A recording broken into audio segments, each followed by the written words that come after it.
අද මම කතා කියන්නේ කතාවක් නෙවෙයි සෝෂල් මීඩියා වල මේ දවස්වල වෛරල් යනවා අක්ක කෙනෙකුයි නංගි කෙනෙකුයි වෙඩින් එකක නටන එක.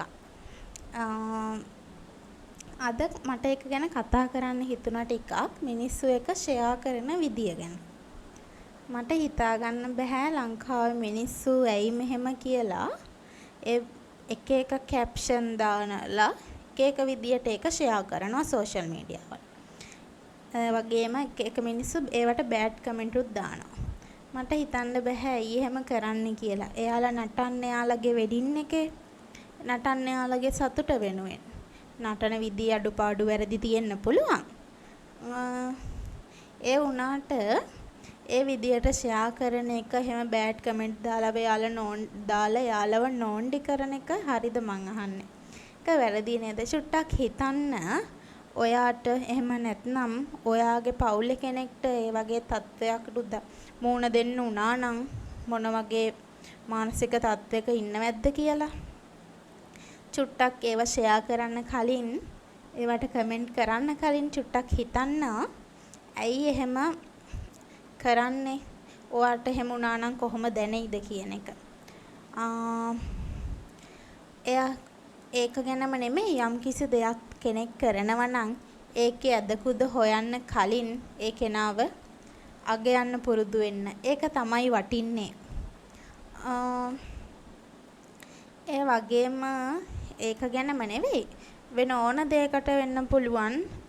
අපේ මිනිස්සු මොකක් හරි අඩුපාඩුවක් දැක්කොතින් මාස ගාණක් අල්ලගෙන සතියක් දෙකක් අල්ලගෙන දිගට ඒක ෂෙයා කර බෑඩ් කමෙන්ට් දාලා මඩවනවා. නමුත් හිතන්න යම් කිසි දෙයක් හොඳ දෙයක් කරොත් උපරිම සතියයි දවස් ගාණෙන් ඒක කතා කරලා ඒක අමතක කරනවා.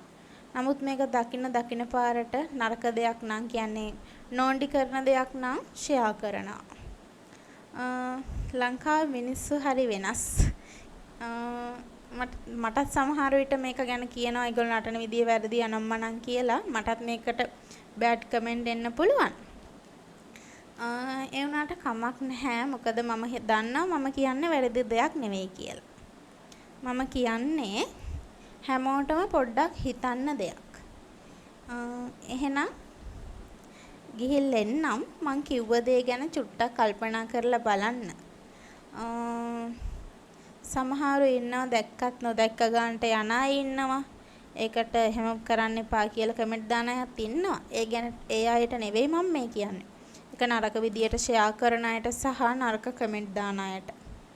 එහෙනම් ඔයාලා හැම කරා නම් ඉදිරියටත් ඒ වගේ දේවල් කරන්න ඉන්නවනම් චුට්ටක් හිතලා බලන්න. Tamanට මේ වගේ දෙයක් වුණා නම් Tamanගේ කෙනෙක්ට මේ වගේ දෙයක් වුණා නම් කොහොම දැනෙයිද කියන එක. එහෙනම් ගිහින් එන්න.